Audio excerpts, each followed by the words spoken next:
सत्य समाचार, निष्पक्ष समाचार, समाज बदल्ने हाम्रो अभियान। नमस्कार, यो हो टाइम समाचार। म चाहनी सुरु गरौँ आजको पक्राउ समन समाचारबाट। प्रहरीले सर्लाहीमा दाइको मोटरसाइकल जलाएको आरोपमा भाइलाई पक्राउ गरेको छ। ईश्वरपुर नगरपालिका 6 बैलबास निवासी मुस्तफा अन्सारीको 220 सीसीको पल्सर मोटरसाइकल घरबाट चोरी गरी नजिकैको विद्यालय प्राङ्गणमा जलाइने ऐसान अन्सारी पक्राउ परेका हुन्। ऐसान मुस्तफाका आफ्नै काकाका छोरा हुन्। प्रहरीका अनुसार 16 वर्षीय ऐसानले आपसी रिसाइबीका कारण मुस्तफाको प्र 203-012-प2603 नम्बरको मोटरसाइकल घर नजिकैको नारायण माविको प्राङ्गणमा जलाएका छन्। मोटरसाइकल पूर्ण रूपमा जलेको छ। शुक्रबार राति 1 बजेतिर मुस्तफाको घरमा राखिएको मोटरसाइकल निकालेर विद्यालयमा लगी आगो लगाइदिएको ऐसानलाई आइतबार बिहान पक्राउ गरेको सर्लाहीका प्रहरी प्रवक्ता मदन कुवरले जानकारी दिए। पक्राउ परेका ऐसानले मोटरसाइकल जलाएको स्वीकार गरेको र उनलाई नियन्त्रणमा लिई थप अनुसन्धान भइरहेको उनले बताए। नेकपा माओवादी केन्द्रको कमिटी बैठक पार्टी कार्यालय पेरी सडामा बसिरहेको छ। जारी बैठकमा विभिन्न 6 वटा प्रस्तावमा केन्द्रित रहेर छलफल भइरहेको माओवादीले जनाएको छ। विभिन्न समयमा दिवंगत पार्टीका नेता कार्यकर्ताहरूप्रति श्रद्धाञ्जली अर्पणपछि अहिले वर्तमान परिस्थिति, सरकार र संसदबारे छलफल भइरहेको छ। छलफलपछि सुझाव टिप्पणी र रिपोर्टिङ गर्ने बताएको छ। बैठकमा पार्टीको संगठन, राष्ट्रिय कार्यकर्ता भेला, पार्टीको नाम र कम्युनिस्ट आन्दोलनको एकता बारे पनि छलफल हुने भएको छ। फाल्गुन 23 गते सर्वोच्च अदालतको फैसलाले एमाले र माओवादी केन्द्र बितेपछि पहिलो पटक पार्टीको केन्द्रीय कमिटी बैठक बसेको हो। यसअघि शनिबार बसेको स्थायी कमिटी बैठकले माओवादी केन्द्रका तर्फबाट संघीय सरकारमा रहेका मन्त्रीहरूलाई फिर्ता बोलाउने निर्णय गरेको थियो। एमालेको कमिटीमा राखिएका संघीय तथा प्रदेश सांसदहरूलाई 24 घण्टाभित्रै आफ्नो स्थिति स्पष्ट पार्ने पत्र लेख्ने निर्णय पनि बैठकले गरेको थियो। नेपाल कम्युनिस्ट पार्टी एमालेको माधव कुमार नेपाल पछले पार्टी विभाजनतिर गएको निष्कर्ष निकालेको छ। अध्यक्ष केपी शर्मा ओली विरुद्ध पार्टीभित्रै संघर्ष गर्ने निर्णय सहित नेकपा एमालेमै फर्किएको घोषणा गरेको एक सत्ता नबित्दै माधव कुमार नेपाल पछले अन्त्य ओलीसँगै बस्ने स्थिति लगभग समाप्त भएको निष्कर्षमा पुगेको हो। आफूलाई अल्झाएर पार्टी विधान विपरीत ओली पछले माओवादी केन्द्रबाट आएका 23 जना नेतालाई केन्द्रीय कमिटीमा मनोनित गर्ने, आफू इतरका विभागीय प्रमुखलाई हटाएर नयाँलाई जिम्मेवारी दिने र पार्टी विधानमा रहेको 70 वर्ष हदम्याद हटाउने लगायत निर्णयहरू गरेपछि ओलीसँग मिल्ने सम्भावना लगभग समाप्त भएको र कुनै चमत्कारै भएमा मात्र त्यो रोकिने यो पछको निष्कर्ष छ। नेकपामा अध्यक्ष पुष्पकमल दाहाल प्रचण्डसँग ओली विरुद्धको अभियानमा सहकार्य गरेका नेपाल नै ओलीसँग सँगै बस्ने स्थिति सकिएको निष्कर्षमा पुगेको उनी निकट एक स्थायी कमिटी सदस्यले बताए। तर आफू अलग भएको निर्णय सार्वजनिक गर्नुपर्ने, अझै केही दिन ओलीको कार्यशैली निहाल्नु पर्ने भन्दै नेपालले आफू पक्षीय नेता तथा कार्यकर्तालाई धैर्य गर्न आग्रह गरेका छन्। निरङ्कुश ओलीसँग मिलेर बस्ने स्थिति अब छैन। हामी अपमानित भयो, अब उनीसँग गोडा टेक्ने स्थिति छैन। अलग हुनु हाम्रो बाध्यता बनेको छ। नेपाललाई उद्धत गर्दै ती स्थायी कमिटी सदस्यले भने शनिबार बसेको नेपाल पक्षको संसद सहितको केन्द्रीय समिति बैठकमा ओलीले शुक्रबार चालेको कदम पछि उत्पन्न परिस्थितिका विषयमा गम्भीर छलफल भएको थियो। छलफलका क्रममा नेपाल पक्षका सांसद सहित केन्द्रीय सदस्यहरूले ओली प्रवृत्ति विरुद्ध लड्न आफूहरू तयार रहेको भन्दै सांसद पद गुम्ने पनि केही फरक नपर्ने धारणा राखेका थिए। बैठकपछि सञ्चारकर्मीहरूसँग अनौपचारिक छलफलका क्रममा वरिष्ठ नेता माधव कुमार नेपालले अब ओलीसँग फर्किने कुनै सम्भावना नरहेको भन्दै पार्टी विभाजनतिर पुगेको बताए।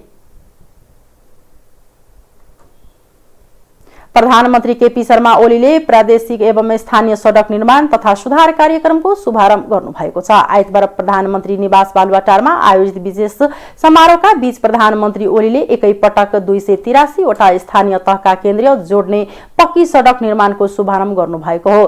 प्रदेश राजधानीसँग सडक सञ्जालले नजोडिएका 283 स्थानीय तहलाई आगामी 5 वर्षभित्र जोड्ने गरी उक्त कार्यक्रमको शुभारम्भ गरेको हो। कार्यक्रममा प्रधानमन्त्री ओलीले नेपालले अब विकासको गतिलाई तीव्र रूपमा अघि बढाएको र यो भौतिक विकासको माध्यमबाट सामाजिक विकास पनि सँगै हुने बताउनुभयो। प्रधानमन्त्री ओलीले सडक निर्माणमा प्राविधिक र व्यावहारिक पक्षलाई सँगसँगै ध्यान दिने आग्रह गर्नुभयो। विकास मात्र नभई दिगो विकासको मापदण्डलाई स्वीकार गरेर अघि बढ्न उहाँले निर्देशन पनि दिनुभयो। समृद्ध नेपाल र सुखी नेपालको सपनालाई साकार पार्ने यो महत्वपूर्ण कार्यक्रम भएको उल्लेख गर्नुभयो। यस्तै प्रधानमन्त्री ओलीले आफ्नो निजी स्वार्थलाई ध्यानमा राखेर विकासलाई छायामा पार्ने प्रवृत्तिको विरोध गर्नुपर्ने उल्लेख गर्नुभयो। स्वार्थ पूरा गर्नका लागि जे पनि गर्न तयार हुने प्रवृत्तिलाई पनि अन्त्य गर्नुपर्ने उहाँको भनाइ छ। त्यसै गरेर प्रदेश सरकारहरू, प्रदेशका सम्बन्धित सरकारहरू, सम्बन्धित मन्त्रालयहरू, स्थानीय तहहरू सबैलाई पनि हार्दिक आग्रह गर्न चाहन्छु कि मैले भनेअनुसार यसलाई परिपक्व ढङ्गले तीव्रताका साथ अगाडि बढाउँ। हाम्रो देश विकसित नहुने, अविकसित हुने देश होइन। हामी सिफारिस भइसकेका छौँ विकासशील देशमा ग्रेजुएसन गराइ। अब ती लक्ष्यहरू हामीले 5 वर्षभित्र हामी सिफारिस त भइसक्यौँ। 5 वर्षभित्र अब हामीले लगभग दिगो विकास लक्ष्यका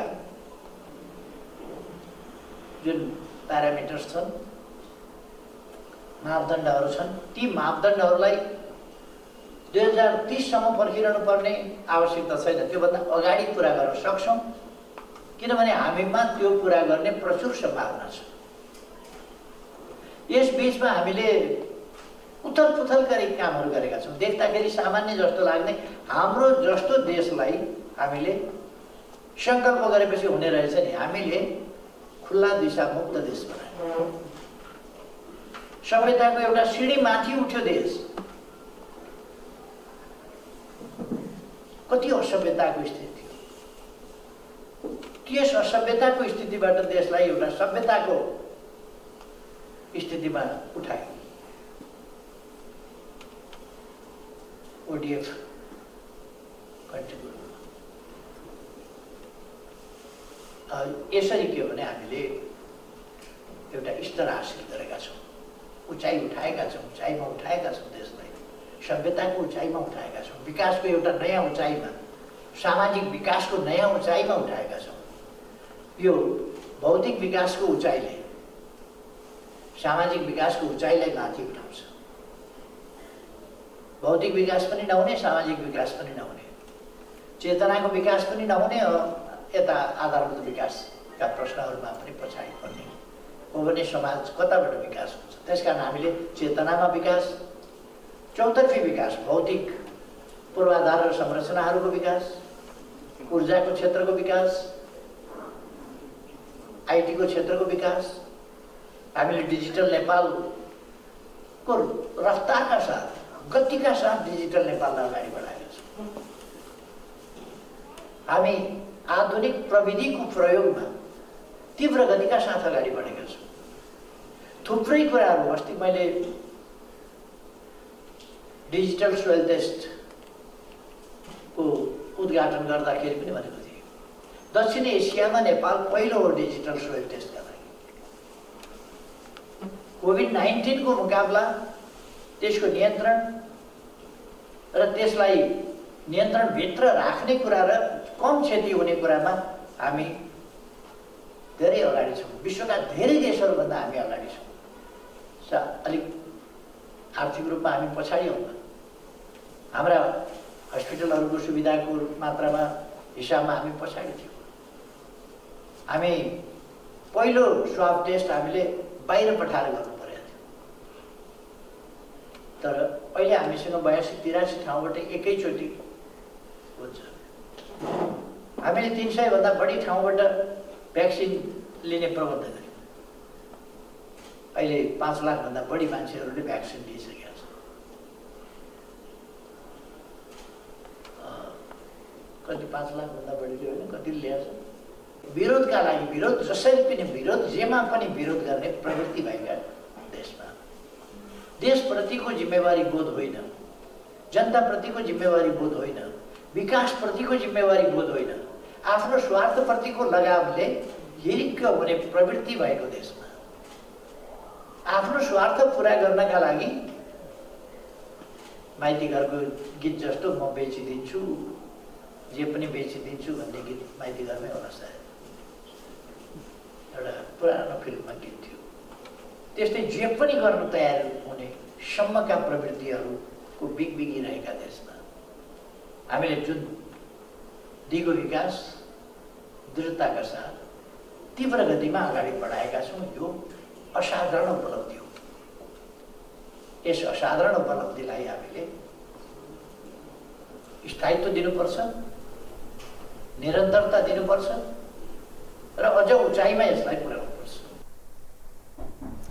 सडक सञ्जाल निर्माणका लागि स्थानीय तह, प्रदेश सरकार र संघीय सरकार तीनै तहले संयुक्त लगानी गर्ने समझदारी यसअघि नै भइसकेको छ। सरकारको वार्षिक नीति तथा कार्यक्रममा उल्लेख भए बमोजिम संघीय सरकारले यस वर्षका लागि 5 अर्ब रुपैयाँ विनियोजन गरेको छ।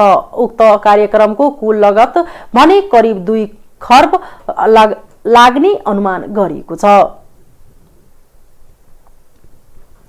महाशिवरात्रिका अवसरमा पशुपतिनाथ मन्दिरमा दर्शन गर्न आएका साधु सन्तलाई दक्षिणा सहित विदाई गरिएको छ। गुटी संस्था र पशुपति क्षेत्र विकास कोषले छुटाछुटै दक्षिणा सहित साधु सन्तलाई विदाई गरेका हुन्। स्थानले साधु सन्त 6 वर्गमा विभाजन गरी दक्षिण सहित विदाई गरेको छ। दक्षिणा सहित विदाई गरेको छ। 951 रुपैयाँ, 751 रुपैयाँ, 551 रुपैयाँ, 351 रुपैयाँ, 251 रुपैयाँ र 151 रुपैयाँ गरी 6 वर्गमा विभाजन गरिएको 2000 साधु सन्तलाई दक्षिणा सहित शनिबार विदाई गरिएको संस्थान पशुपति गोश्वार कार्यालयका प्रमुख उमा आचार्यले जानकारी दिनुभयो। बाँकी साधु सन्तलाई आज पनि दक्षिणा सहित विदाई गर्ने जनाएको छ। नागा बाबालाई भने दक्षिणा सहित 200 ग्राम र 100 ग्रामको पेडा सहित विदाई गरिएको छ। वरिष्ठ नागा बाबालाई 200 ग्राम र कनिष्ठ नागा बाबालाई 100 ग्रामको पेडा सहित विदाई गर्ने परम्परा छ। यस वर्ष पशुपति क्षेत्रमा 100 जना नागा बाबा आएको संस्थानले जनाएको छ। दक्षिणासँगै राष्ट्रपति विद्यादेवी भण्डारीले फाल्गुन कृष्ण एकादशीका दिन शीतल निवासमा संकलन गर्नुभएको संकल्प गर्नुभएको सामग्री समेत वितरण गरिएको छ। पशुपतिमा आउने साधु सन्तलाई फाल्गुन कृष्ण एकादशीदेखि ओशीसम्म संस्थानले खाने बस्ने धुनी जगाउने व्यवस्था गर्ने प्राचीन कालदेखिको परम्परा छ। यसैबीच पशुपति क्षेत्र विकास कोषले पनि महाशिवरात्रि मनाउन आएका साधु सन्तलाई दक्षिणा सहित विदाई गरिएको जनाएको छ।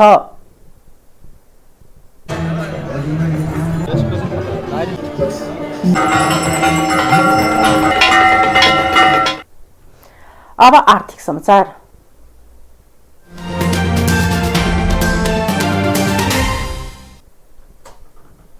कोभिड-19 को असर स्वरूप गत वर्षको तुलनामा चालू वर्षको 7 महिनाको अवधिमा आन्तरिक राजस्व विभाग मातहतको राजस्व संकलन घटेको छ।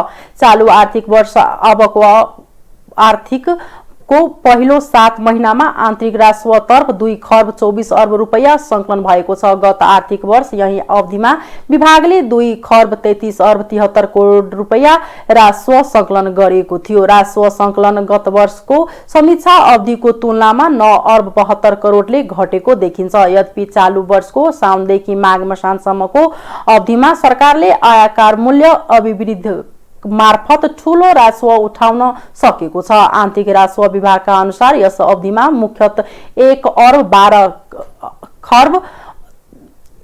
खर्ब 12 अर्ब 43 करोड रुपैयाँ आयकरबाटै राजस्व संकलन भएको छ भने आयकरबाटै राजस्व संकलन भएको छ भने 65 अर्ब 12 करोड रुपैयाँ मूल्य अभिवृद्धि करबाट राजस्व उठेको छ। त्यस्तै 43 अर्ब 58 करोड रुपैयाँ शुल्कबाट राजस्व संकलन भएको छ भने शिक्षा सेवा शुल्क तथा अन्यतर्फ 2 अर्ब 88 करोड रुपैयाँ संकलन भएको छ। कोभिड-19 का कारण राजस्व संकलनको लक्ष्यमा प्रभाव पारेको विभागका अधिकारीहरूको भनाइ छ। असुली न्यून हुनुको कारण कोभिडले अर्थतन्त्रमा परेको संकुचन तथा आर्थिक कारोबारमा परेको नकारात्मक प्रभाव नै हो। विभाग महानिर्देशक झक्क प्रसाद आचार्य भन्छन्, सरकारले चालू आर्थिक वर्षमा राजस्व संकलनका लागि राखेको लक्ष्य पूरा हुन नसक्ने अर्धवार्षिक समीक्षा मार्फत जानकारी दिँदै लक्ष्य समेत फेरबदल गरेको थियो। अर्थ मन्त्रालयले बजेटको मध्यावधि समीक्षा गरेको 1 महिनापछि हालै आन्तरिक राजस्व विभागले चालू आर्थिक वर्षको हालसम्मको काममा कारबाही र राजस्व संकलने अवस्थाको समीक्षा गरेको छ। ठूला करदाता, मध्यम स्तरीय करदाता 43 वटा आन्तरिक राजस्व कार्यालय र 39 वटा करदाता सेवा कार्यालयले अहिलेसम्म गरेका कामबारे समीक्षा गरिएको विभागका अधिकारीहरूको भनाइ छ। समीक्षामा राजस्व सचिव रामशरण पुडा सैनीदेखि कर कार्यालयका प्रमुखहरूसम्मको सहभागिता रहेको थियो। राजस्व सचिव पुडा सैनीले राजस्व परिचालनका लागि नीतिगत मार्गदर्शन र प्रोत्साहनमा जोड दिएका थिए। प्रतिकूलता हुँदाहुँदै पनि कर प्रशासकहरूले राजस्व संकलनमा देखाइएको तदारुकताको उनले प्रशंसा गरे। विभागका अनुसार समीक्षाका क्रममा राजस्व लक्ष्य प्राप्त गर्न वैकल्पिक योजना तयार गरेर प्रभावकारी कार्यान्वयन गर्ने बारे सँगले छलफल भएको थियो भने करदाता मैत्री वातावरण तयार गर्दै आगामी दिनमा राजस्व संकलनलाई लक्ष्य अनुसार नै वृद्धि गर्ने लैजाने बारेमा राजस्व अधिकारीहरूले जोड दिएका थिए। त्यस्तै कोभिड-19 को प्रभाव विश्लेषण गरी आगामी आर्थिक वर्षको राजस्वको लक्ष्य तयार गर्ने बारे समेत समीक्षामा छलफल भएको थियो। कोभिड तथा समसामयिक हिसाबले पनि राजस्व नीति सुधार गर्नुपर्ने आवश्यकता रहेको सुधार सम्बन्धी कार्यसूची निर्माण गर्ने बारे समेत समीक्षामा छलफल भएको विभागका अधिकारीहरूको भनाइ छ। अब अन्तर्राष्ट्रिय समाचार।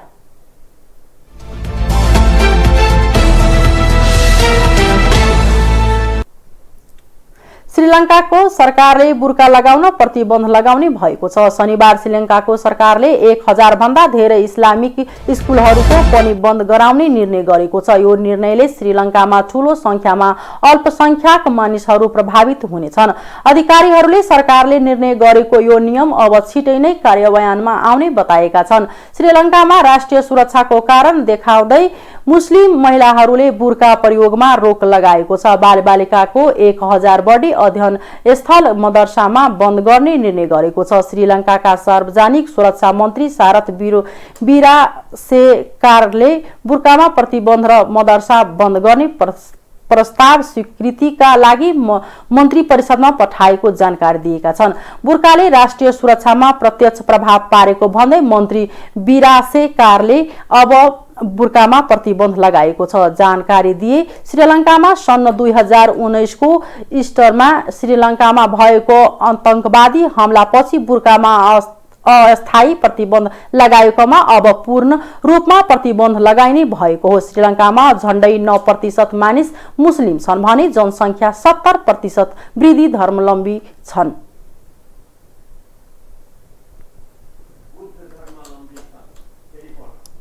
माफ गर्नुहोला, बुद्ध धर्मावलम्बी छन्।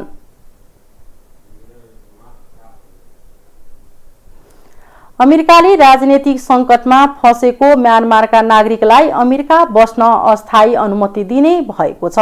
सेनाले सत्ता हातमा लिएपछि आन्दोलन र अशान्ति भइरहेकाले त्यहाँका नागरिकलाई अमेरिका बस्न अस्थायी अनुमति दिएको अन्तर्राष्ट्रिय सञ्चार माध्यमले जनाएका छन्। सैन्य सत्ता विद्रोह र देशभित्र अशान्ति मच्याएकाले देशका धेरै ठाउँमा मानवीय संकट पैदा भएकाले मानवीय रक्षाका लागि अमेरिका बस्न अस्थायी अनुमति दिन लागेको अमेरिकाका गृहमन्त्री अलेजा नन्द्रोले बताउनु भएको छ। यसरी बस्नेहरूलाई काम गर्ने अनुमति पनि दिइनेछ। आन्दोलन र अशान्तिका कारण कसैले म्यानमारमा छोडेर केही समयका लागि अमेरिका आउन चाहन्छन् वा अमेरिकामा रहेका तर म्यानमारमा फर्किन चाहेका छैनन् भने उनीहरूलाई केही समय रक्षकत्व दिन सक्ने उहाँको भनाइ छ। यो व्यवस्था अस्थित बिहीबारबाटै आवत जावत गर्नेलाई लागू हुनेछ। म्यानमारमा भएको सैन्य विद्रोह प्रति अमेरिका सहित विश्वका धेरै देशहरूले आपत्ति जनाउँदै लोकतान्त्रिक व्यवस्था कायम गर्न आह्वान गरेका छन्। म्यानमारको सैन्य शासन झन क्रूर बन्दै गएको छ। सुरक्षाकर्मीले शनिबार श्रद्धाञ्जली सभामा अन्धाधुन गोली चलाएर 12 जना सर्वसाधारणको हत्या गरेका छन्। 1.5 महिनादेखि भइरहेको आन्दोलनका क्रममा अहिलेसम्म कम्तीमा 60 जनाको ज्यान गएको छ भने 1800 भन्दा धेरै पक्राउ परेका छन्। आन्दोलन आज पनि चलिरहेको छ।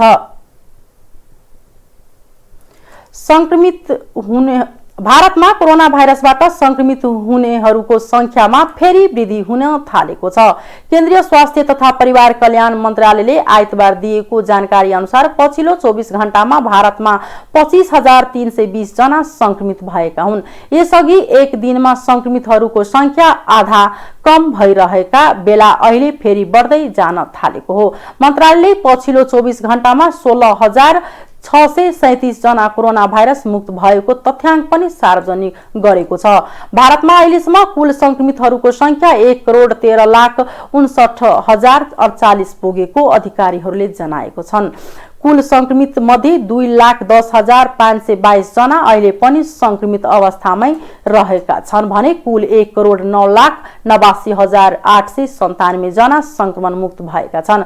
भारतमा कोरोना भाइरसबाट संक्रमित भएका मध्ये अहिलेसम्म 1,58,607 जनाको मृत्यु भएको छ।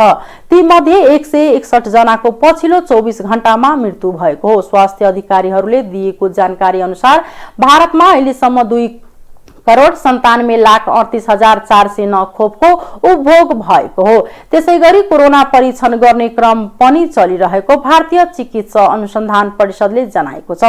परिषदका अनुसार शनिबारसम्म भारतमा 22,67,03,641 जनाको कोरोना परीक्षण गरिएको छ।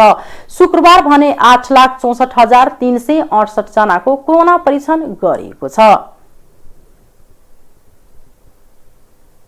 अब खेल समाचार।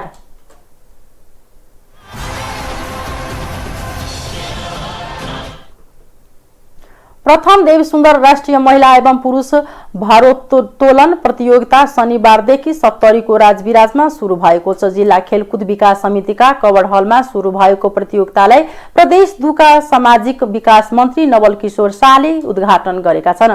प्रतियोगिता स्थलमा 18 केजी को वारबेल भार उचालेर उनले प्रतियोगिताको उद्घाटन गरेका थिए। जिल्ला भारोत्तोलन संघ सप्तरीको आयोजनामा सञ्चालित प्रतियोगितामा 7 वटै प्रदेशका साथै सेना सशस्त्र र नेपाल प्रहरीका गरी 120 महिला र पुरुष खेलाडीको सहभागिता रहेको संघका सचिव गोपाल प्रसाद गुप्ताले जानकारी दिए। प्रतियोगितामा विभिन्न तौल समूहमा महिला तर्फ 17 र पुरुष तर्फ 18 खेलमा प्रतिस्पर्धा हुनेछ। उद्घाटन खेलमा विजेताहरूलाई कार्यक्रमका विशिष्ट अतिथि पूर्व मन्त्री मार्तिका प्रसाद यादव तथा बोदे बर्साइन नगरपालिकाका प्रमुख आतेश कुमार सिंहले पुरस्कार वितरण गरेका थिए। उद्घाटनका अवसरमा अन्तर्राष्ट्रिय पदाधिकारी खेलाडी समेत रहेका अशोक फिटनेस कम्पनीका सञ्चालक अशोक शाहीले विभिन्न जिल्लाका खेलाडीलाई 50,000 मूल्य बराबरको खेल सामग्री निशुल्क उपलब्ध गराएका थिए। 2 दिनसम्म चल्ने प्रतियोगितामा विजेतासँग strongest man of the tournament, strongest women of the tournament, सर्वोत्कृष्ट महिला र पुरुष तथा राइजिङ प्लेयर महिला र पुरुष खेलाडीको पनि छनौट गरी नगद पुरस्कार प्रदान गर्ने कार्यक्रम रहेको छ। उद्घाटन सत्रलाई सम्बोधन गर्दै सामाजिक विकास मन्त्री नवल किशोर शाहले खेलकुद क्षेत्रको विकासका लागि खेलेगा मधेस भन्ने सिद्धान्त र प्रण बोकेर प्रदेश सरकार अघि बढेको बताए। प्रदेशमा खेलकुदको विकास विस्तार प्रबन्धन सञ्चालन र व्यवस्थापनका लागि आफूहरू लगे परेको उनले बताए। यस्ता प्रतियोगिताले खेल क्षेत्रको मात्र नभई खेलाडी र देशको विकासका लागि समेत टेवा पुग्ने मन्त्री शाहले जिकिर गरे। शहीद स्मारक सी डिभिजन लीग फुटबल आजदेखि सुरु हुँदैछ। लीगको पहिलो दिन आज 2 खेल हुँदैछन्। दिउँसो 12:30 बजे एन्पा कम्प्लेक्स सद्दो बाटोमा खालीबाडी युथ क्लब र झापा एफसी खेल्नेछन्। यस्तै दिउँसो 3:30 बजे एफसी क्लब र चर्च बॉयज युनाइटेड खेल्नेछन्। प्रतियोगिता आउँदो 24 गतेसम्म हुनेछ। प्रतियोगितामा 14 टिमले प्रतिस्पर्धा गर्नेछन्। सहभागी टोलीलाई 2 समूहमा विभाजन गरिएको छ। समूहको शीर्ष 3 टोलीले सुपर 6 चरणमा पुग्नेछन्। सुपर 6 को शीर्ष 3 टोली बी डिभिजनमा बढुवा हुनेछ। यस्तै समूहको पुछारमा रहेको 2 टिमले प्ले अफ खेल खेल्नेछन्। प्ले अफमा पराजित हुने टिम रेलिगेसनमा पर्नेछ।